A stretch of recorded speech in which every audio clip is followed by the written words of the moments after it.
Sukho Buddhanang Upado. Happy is the birth of all Buddhas. The term Vesak is derived from the Pali word Vesaka and the Sanskrit Vaishaka. It is the name of a month in the Indian lunar calendar, which usually corresponds to the month of May. The full moon day of Vesak is the most significant event throughout the Buddhist calendar. It commemorates the birth, enlightenment, and Mahaparinibbana, or the great passing away of the Buddha.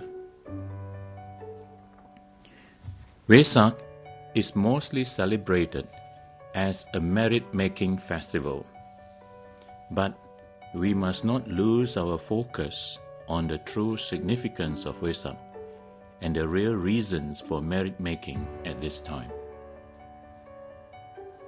Through his birth, enlightenment, and passing away, which each took place on the Vesak full moon, the Buddha showed us the way to liberate ourselves from the endless cycle of birth, life, death, rebirth, the endless cycle of suffering.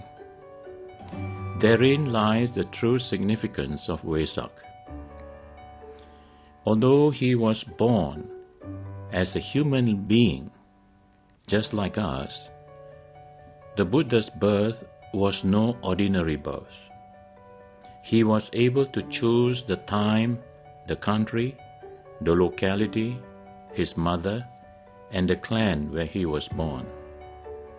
This means that there must have been absolute clarity of mind at the time of death, the result of profound mental cultivation, to enable this kind of birth. The Buddha's life, too, was no ordinary life.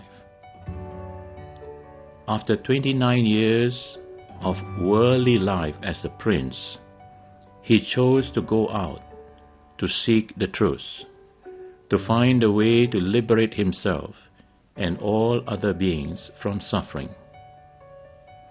On the night of his enlightenment, under the Bodhi tree at Bodh Gaya, he fully realized this knowledge, becoming the awakened one, or Buddha. His passing away, or Mahaparinibbana, was no ordinary death. Having completely liberated himself from the ignorance that binds us to samsara, the cycle of birth and death, his passing away represents the dissolution of his physical body, but his enlightened mind had already gone beyond ordinary death and rebirth.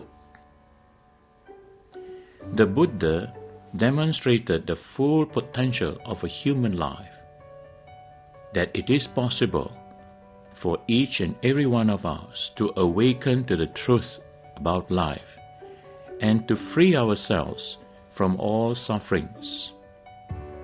In the Four Noble Truths and the Noble Eightfold Path, he clearly explained the wisdom he had realized, the knowledge that liberates us from samsara, and the path that leads us to actually realize this knowledge for ourselves. The path to enlightenment requires the cultivation of merits and wisdom. The purpose of merit-making practices during Vesak, such as generosity, dana, observing moral precepts, sila, and meditation, bhavana, is to provide the right supporting conditions for us to develop this wisdom and insight into the true meaning and purpose of our life.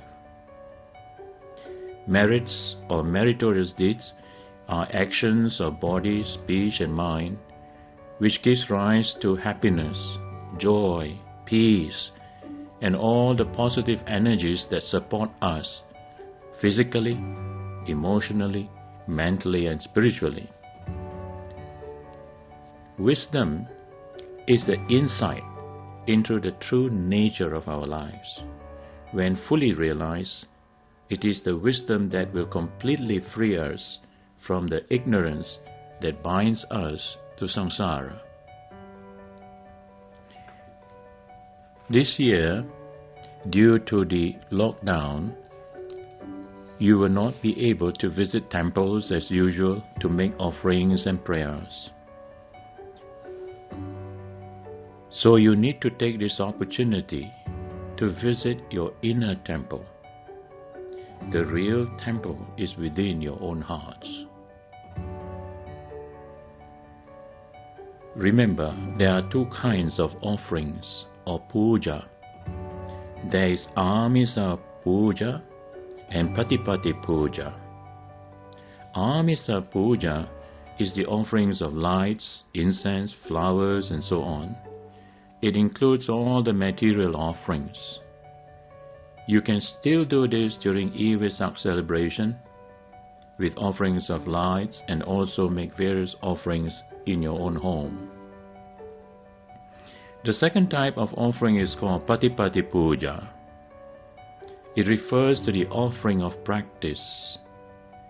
So for this year's Vesak, as we celebrate the birth, enlightenment, and great passing away or Mahaparinibbana of the Buddha, you should all spend the whole day immersed in the Dharma. You can do this by practicing metta, loving kindness meditation, at least twice a day, morning and evening, and the best would be just before sunrise and sunset.